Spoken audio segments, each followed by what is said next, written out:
এখনো পর্যন্ত হাসিনার পদত্যাগের পরেও জ্বলছে বাংলাদেশ। যশোরের হোটেলে আগুনে পুড়ে 24 আওয়ামী লীগের নেতার এখনো পর্যন্ত অগ্নিদগ্ধ হওয়ার খবর। ইন্দিরা গান্ধী কালচারাল সেন্টার, সেখানে আগুন। যশোরের ছবি দেখাচ্ছি, যশোরে আওয়ামী লীগের নেতার হোটেলে আগুন।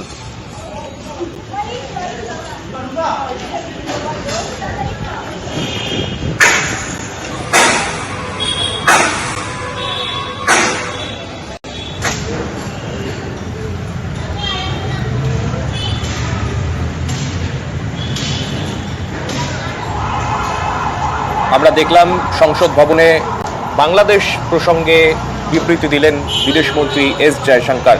আমাদের সঙ্গে রয়েছেন আমাদের প্রতিনিধি মৈত্রেয়ী। মৈত্রেয়ীর কাছে যাব। মৈত্রেয়ী, বিদেশমন্ত্রীর এই বিবৃতি কালকে এই ঘটনার পর, অর্থাৎ কালকে বাংলাদেশের প্রাক্তন প্রধানমন্ত্রী শেখ হাসিনার এদেশে আসার পর থেকে প্রথম সরকারি বিবৃতি হিসেবে বিদেশমন্ত্রী সামনাসামনি বিবৃতি দিলেন।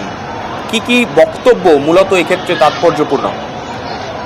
দেখো, খুব স্বাভাবিকভাবেই বাংলাদেশের যে বর্তমান পরিস্থিতি, সেই পরিস্থিতি ভারতবাসীর জন্য এবং স্বাভাবিকভাবে ভারতের জন্য যথেষ্ট উদ্বেগের, এবং সেক্ষেত্রে দাঁড়িয়ে সংসদে গোটা বিষয়টি, অর্থাৎ সরকার কি ভাবছে, কোন পরিস্থিতিতে রয়েছে, তার একটি বিবৃতি আশা করে থাকে। কিন্তু তরফ থেকে কিন্তু এখনো কোনো আলাদা করে কোনো বিবৃতি দাবি করা হয়নি। তবে সরকারের তরফ থেকে কিন্তু সুমতো পরপর পদক্ষেপ গ্রহণ করা হয়। আজকে সকালেই সর্বদলীয় বৈঠক ডাকা হয়, সেখানে একপ্রস্থ বিবৃতি দিয়ে গোটা পরিস্থিতি জানানো হয়। এবং এখন আমরা দেখলাম এস জয়শঙ্কর তিনি গোটা ঘটনা, অর্থাৎ বাংলাদেশের বর্তমান কি পরিস্থিতি রয়েছে এবং কোন ঘটনা পরম্পরা এই পরিস্থিতির দিকে এগিয়ে নিয়ে গেল, তার বিস্তারিত তিনি ব্যাখ্যা করেন।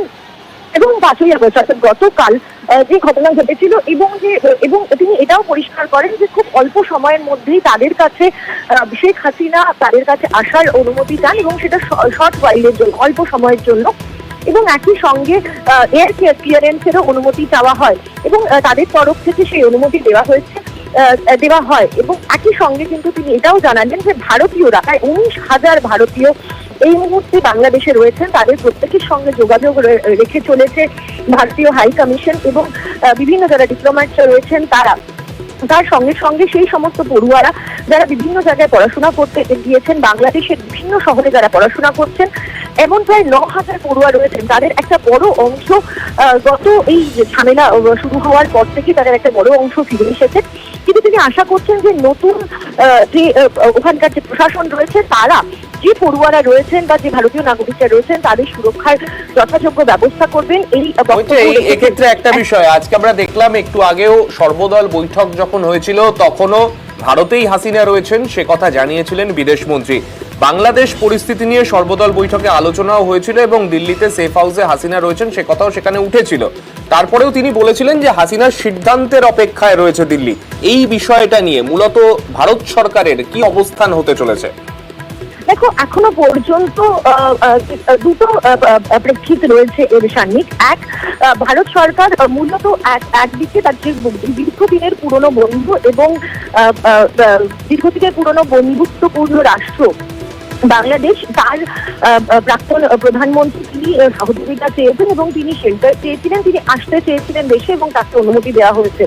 ফলে সেক্ষেত্রে দাঁড়িয়ে এই মুহূর্তে ভারতবর্ষের যে অবস্থান, সেখানে হচ্ছে বাংলাদেশের কোন পথে সেই সরকার যায়, অর্থাৎ নতুন যে অন্তর্বর্তীকালীন সরকার গঠন হচ্ছে সেই সরকারের অভিমুখ কি থাকে এবং সেই সরকারের ভারতবর্ষের প্রতি অভিমুখ কি থাকে, সেটা যেরকম তারা ক্লোজলি দেখছেন, তার সঙ্গে সঙ্গেই কিন্তু তাদের যে পুরনো বন্ধু ছিল সেই পুরনো বন্ধুর প্রতি যে দায়বদ্ধতা, সেটাও কিছুটা হলেও পালন করতে চাইছে ভারত। এবং সেই কারণেই কিন্তু শেখ হাসিনা ভারতে আসার পরেও তাকে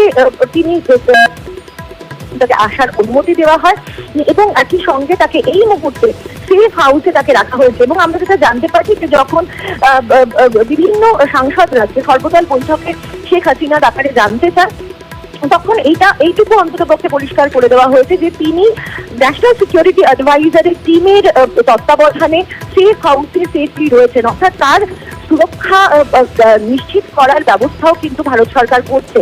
তবে এক্ষেত্রে একটা প্রশ্ন রয়েছে যে ডিপ্লোম্যাটিক্যালি শেখ হাসিনাকে কতদিন ভারত নিজেদের কাছে রাখতে পারে, সেই বিষয়ে কিন্তু একটা প্রশ্ন রয়েছে এবং সেই বিষয়টাই কিন্তু ভারত এখন খতিয়ে দেখার চেষ্টা করছে।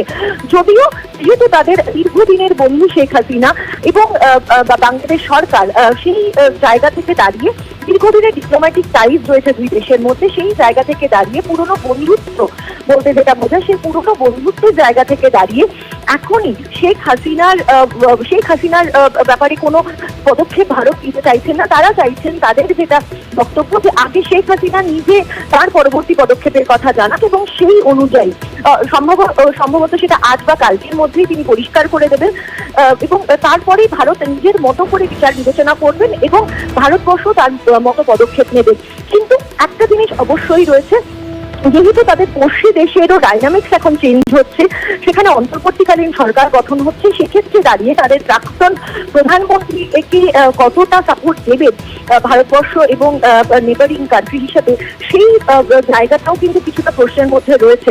যদিও এখনো পর্যন্ত ভারতের যে অবস্থান তাতে যেটা স্পষ্ট হয়েছে যে এখনো পর্যন্ত হাসিনাকে যে প্রয়োজনীয় সাপোর্ট দেওয়ার কথা সেটা ভারতের তরফ থেকে দেওয়া হচ্ছে, কিন্তু সেটা কতদিন পর্যন্ত দেওয়া হবে সেই সমস্ত বিষয় কিন্তু প্রশ্ন রয়েছে। তার ব্যাপারে এখনো কোনো কিছু পরিষ্কার করা হয়নি। যেটা মনে করা হচ্ছে যে অল্প কিছু সময়ের মধ্যেই শেখ হাসিনা তার পরবর্তী পদক্ষেপ সিদ্ধান্ত নেবেন এবং সেই অনুযায়ী ভারত সরকারকে তিনি যখন জানাবেন এবং তার পরবর্তী ক্ষেত্রে চূড়ান্ত সিদ্ধান্ত নেবে ভারত সরকার। তবে এখন আপাতত অল্প কিছুটা সময় তারা শেখ হাসিনাকে দিতে চাইছেন তাদের পুরনো বন্ধুত্বের খাতিরে।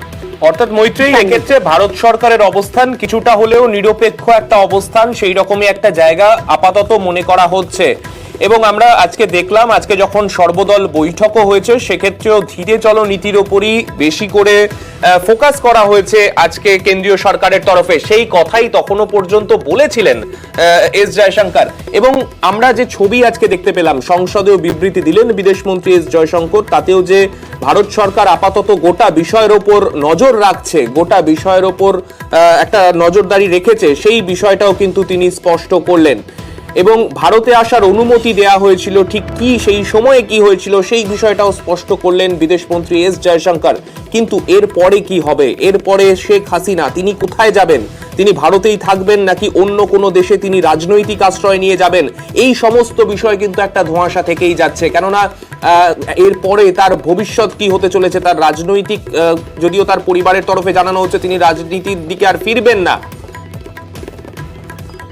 কিন্তু আমরা যে ছবি আমরা দেখতে পাচ্ছি যে এখনো পর্যন্ত একটা অনিশ্চিত একটা ছবি কিন্তু দেখা যাচ্ছে। ভারত সরকারও আপাতত হাসিনাকে সময় দিয়েছে, তার সিদ্ধান্ত জানানোর সময় দেয়া হয়েছে, তারপরেই জানা যাবে ভারত সরকার ঠিক কি করতে চাইছে।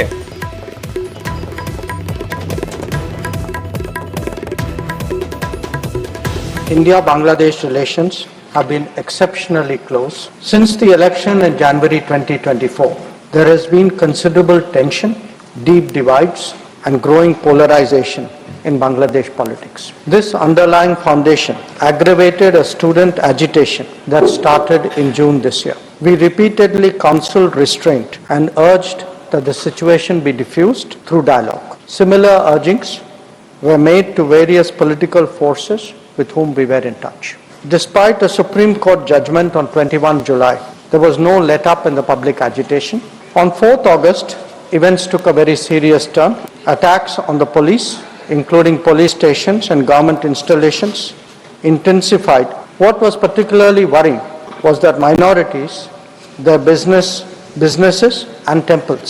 On 5th August, demonstrators converged in Dhaka despite the curfew after a meeting with leaders of the security establishment. Prime Minister Sheikh Hasina apparently made the decision to resign.